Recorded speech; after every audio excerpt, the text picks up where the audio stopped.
তার মানে সন্ন্যাস মানে প্রভু তো এই যিনি ডাক্তারি করছেন তিনি ডাক্তারিটা ছেড়ে পূজার ওখানে না না না না সেটা না না, না না যিনি কোনো শিক্ষকতা রকম করছেন ঝামেলা যেন আমার গায়ে না লাগে, মায়া মোহ। মায়া মোহ যেন আমাকে যেন স্পর্শ না করতে পারে। নিজের মানসিক চেতনার বিকাশ ঘটানোর জন্য আমাদের যে যেখানে থেকে ভগবান গীতার মধ্যে এটাও বলেছেন, চাতুর্বর্ণং ময়া সিস্টেম গুণ কর্ম বিভাগস। আমি চারটে বর্ণ চারটে আশ্রমকে সৃষ্টি করছি।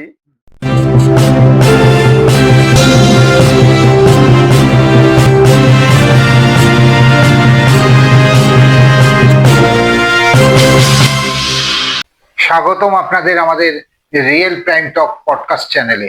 আমরা আবার আজকে ফিরে এলাম দ্বিতীয় অধ্যায়ে, অর্থাৎ সেকেন্ড এপিসোডে। আমরা গোরা প্রভুকে নিয়ে ওনার কাছে আজকে আরো অনেক কথা শুনবো আপনাদের জন্য, আমাদের সবার জন্য।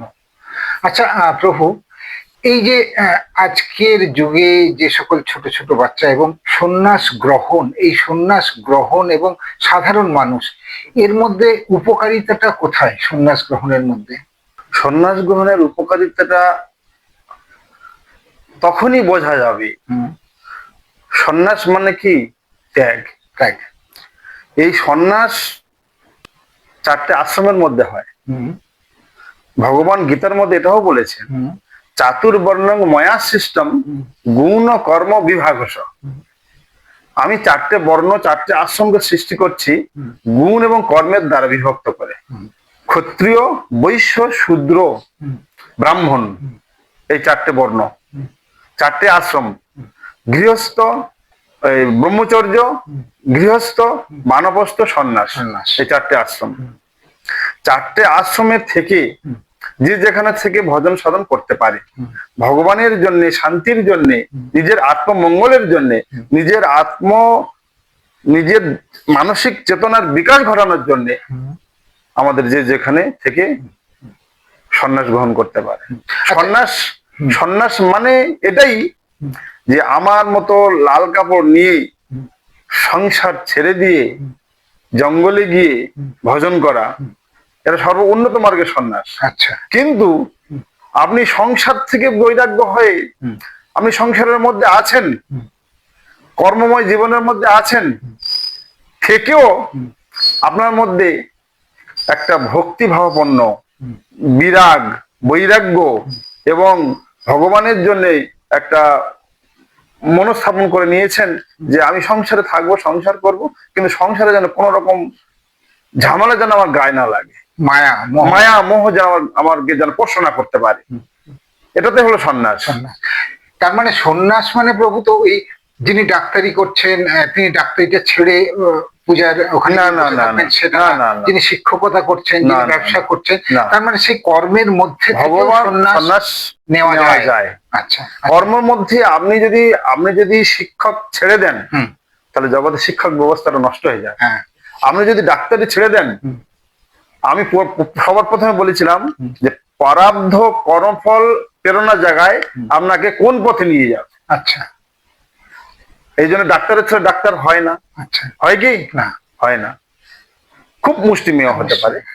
যে সেই হেতু বললাম যে ডাক্তার হয়েছেন বলে, সেই ডাক্তার হয়েছেন বলে ডাক্তারের যে কর্ম সেটা আপনি করবেন না, তাহলে কিন্তু আপনার অপরাধ লেগে যাবে, পাপ লেগে যাবে। আচ্ছা, এই জন্য ডাক্তারের কর্ম আপনাকে করতে হবে, কিন্তু আমরা সেই অহংকার থাকলে চলবে। অহংকার থাকবে না, অহংকার থাকবে না, অহংবোধটা পুরোপুরি ত্যাগ করতে হবে।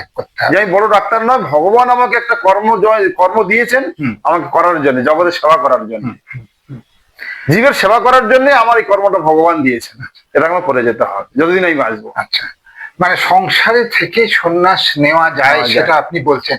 আমাদের একটু দর্শকদেরকে বলুন যে হ্যাঁ, সন্ন্যাস নেওয়া যায়, এখানে সন্ন্যাস নেওয়া যায়। প্রত্যেককেই সন্ন্যাস নিতে হবে। কেন?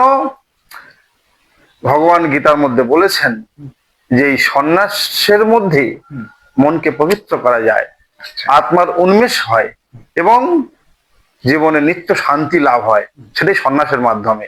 আর অন্য কোনো জগতে কোনো কর্মের মধ্যে আপনি শান্তি পাবেন না, শুধু একমাত্র সন্ন্যাসের মধ্যে। সেই সন্ন্যাস আপনি বনে গিয়ে থাকতে পারেন, সংসারেও থাকতে পারেন। আচ্ছা, প্রভু, সবাই তো কি তুলসীর মালা পরে, তুলসীর মালা পরে? এই তুলসীর মালা পরাটা কতটা উপযোগী? একজন যিনি গৃহস্থে থাকেন, তুলসীর মালার প্রয়োজন আছে, আর যদি প্রয়োজন আছে তাহলে সে কিভাবে সেই তুলসীর মালা ধারণ করতে পারে? দেখেন, একটু আমরা আমার দর্শকদের একটু বলুন। আমি শর্টকাটে বলি। হুম। আমাদের দেশে জগতে বাড়ি বাড়ি বাড়ি বাড়ি কুত্তা পোষে, কুকুর। সে কুকুরের গলায় মোটা মোটা একটা করে ফিতা বেল্ট দেওয়া থাকে। কেন? এটা বাবুর কুত্তা, পোষা কুত্তা। আচ্ছা। বাবুর পোষা কুত্তা, একে কেউ মানে অনিষ্ট করবে না, কোনো ক্ষতি করবে না, কারণ এটা জানে এর পোষা কুত্তা। কেন?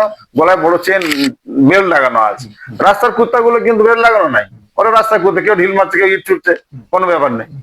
তদ্রূপ আমরা ভগবানের সন্তান, অমৃতের সন্তান। আমাদের গোত্র কি? শাণ্ডিল্য গোত্র। আমাদের গোত্র কি? আলিমান গোত্র। আমাদের গোত্র কি? কাশ্যপ গোত্র, বিশ্বামিত্র। বিশ্বামিত্র গোত্র। তার মানেটা কি? আমরা সেই তার সন্তান। আচ্ছা। তাহলে তিনি কি ব্রাহ্মণ ছিলেন? হ্যাঁ। তিনি ব্রাহ্মণ ছিলেন, তাই আমার তার গোত্র আমি এসেছি, তাহলে আমিও ব্রাহ্মণ। তাহলে ব্রাহ্মণ কাকে বললেন? যে ব্রাহ্মণের সন্তান ব্রাহ্মণ নয়। আচ্ছা। ব্রাহ্মণের সন্তান ব্রাহ্মণ হবে না, সংস্কার বীজে উচ্চতে। আচ্ছা।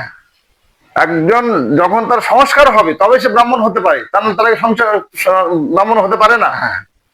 তো সে ভগবানের সন্তান, সে ঋষিমুনিদের সন্তান বলে আমাদের মধ্যে এই তুলসীর মালা আমাদের পড়তে হবে অবশ্যম্ভাবী। আচ্ছা। তাহলে জানবে, ভগবান জানবে, সেই গোত্র যারা ঋষিমুনিগণ তারা বুঝবে যে আমার যে বংশ যারা এসেছে, উপযুক্ত সন্তান, বংশ যারা এসেছে তারা উপযুক্ত সন্তান এবং আমার সন্তান। তাকে কেউ কোনোদিন অনিষ্ট করতে পারবে না, কেউ আঘাত দিতে পারবে না, কেউ ইট বালি পাথর ইট মারতে পারবে না।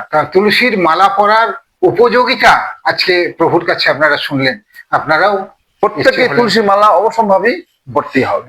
এবং তুলসীর মালা পড়লে আমাদের শরীর পবিত্র হয়, মন পবিত্র হয়, এবং ভগবান আমাদেরকে সবসময়ের জন্য দৃষ্টিপাতের মধ্যে রাখে। আমরা এখন একটা বিরতি নিয়ে নিচ্ছি। প্রভুকে তো ছাড়তে ইচ্ছে করে না, এত জ্ঞানের কথা, এত আধ্যাত্মিক কথা।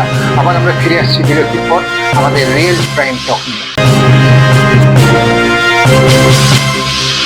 শিলিগুড়ি সেটসিলাল মার্কেটে Urja exclusive ladies garments showroom. Payel Seth Srilal market Siliguri exclusive ladies garments showroom. Payel Seth Srilal market Siliguri.